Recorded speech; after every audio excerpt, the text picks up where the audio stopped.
হনরের অ্যাপে কীভাবে খুলতে হয় টিএফএম টুল দিয়ে আজকে আমরা সেটা দেখব। তো এখান থেকে ফার্স্ট অফ অল আপনারা মিডিয়াটেক সিপিইউটা সিলেক্ট করবেন যদি মিডিয়াটেক হয়ে থাকে। তারপর এখান থেকে আপনারা যে এই প্রিলোডার অপশন আছে অর্থাৎ প্রিলোডার, এখানে ক্লিক করে আপনারা এখান থেকে হনরটা সিলেক্ট করে দিবেন। হনর যে মডেল, হনরটা সিলেক্ট করে দেওয়ার পরে এখান থেকে আপনারা আপনাদের মোবাইলের যে মডেলটা আপনারা সেটা মোবাইলের মডেলটা সিলেক্ট করে দেবেন। তো এখানে আমার হলো হনর 90 লাইট, তো আমি মডেলটা সিলেক্ট করে দিচ্ছি। হনর 90 লাইটের মধ্যে আপনার 2-3টা মডেল আছে, তো আপনি কনফার্ম হয়ে তারপর আপনার মডেলটা সিলেক্ট করে দিবেন। দেওয়ার পর এখানে আপনার সার্ভিসে আসবেন। সার্ভিসে আসার পরে অ্যাপ পিড রিমুভ এটা ক্লিক করে এখানে আপনারা স্টার্ট নাও ক্লিক করে দেবেন, স্টার্টে ক্লিক করে দেবেন। তারপরে স্টার্টে ক্লিক দেওয়ার পরে আপনারা অবশ্যই মোবাইলটাকে বন্ধ করে নেবেন, এমনকি এটার কোনো বুট কি নেই।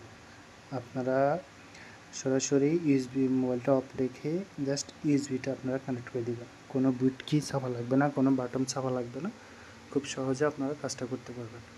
তো দেখেন আমি কীভাবে করতেছি।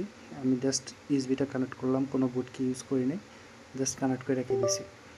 তো আপনার টুলস আপনার অটোমেটিক ডিটেক্ট করে নেবে। এই দেখতে পাচ্ছেন আমার অলরেডি প্রসেসিং হচ্ছে, কিছুক্ষণের মধ্যেই আমার এফআরপি রিমোটটা কমপ্লিট হয়ে যাবে। তো খুব ইজিলি আপনারা টিএসএম প্রো দিয়ে আপনার কাজটা করতে পারবেন। এই দেখেন অলরেডি আমার জিমেল অ্যাকাউন্ট রিমুভ হয়ে গেছে। তো আপনারা যদি টিএসএম প্রো টিউটোরিয়াল দেখতে চান তো অবশ্যই আমার চ্যানেলটি সাবস্ক্রাইব করে রাখেন।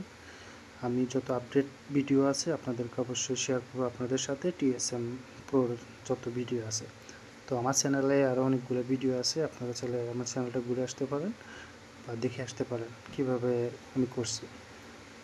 তো অসংখ্য ধন্যবাদ সবাইকে, সবাই ভালো থাকবেন। আর অবশ্যই চ্যানেল ভিডিওটি ভালো লাগলে একটা লাইক করবেন, অবশ্যই কমেন্ট করবেন, আর অবশ্যই সাবস্ক্রাইব করবেন নতুন ভিডিও আপডেট পাওয়ার জন্য। তো টিএসএমে কীভাবে কাজ করতে প্রতিনিয়ত আমি চেষ্টা করব আপনাদেরকে টিএসএম প্রোর আপডেট দেওয়ার জন্য। তো টিএসএম প্রো সবচেয়ে বেস্ট আপনার স্যামসাংয়ের যে কেজি লকের জন্য কিন্তু সবচেয়ে বেস্ট। আপনারা চাইলে ট্রাই করতে পারবেন। টুলসের প্রাইস অত বেশি না, একদম কমের মধ্যে সীমিত মধ্যে আছে। খুব ভালো একটা টুলস, ভালো সাপোর্ট দেয় আর প্রচুর আপডেট আসে, যেটা কারণে আসলে খুব ভালো লাগে, প্রচুর আপডেট দিয়ে থাকে তারা। তো ধন্যবাদ সবাইকে যারা এতক্ষণ পর্যন্ত ভিডিওটি দেখছেন।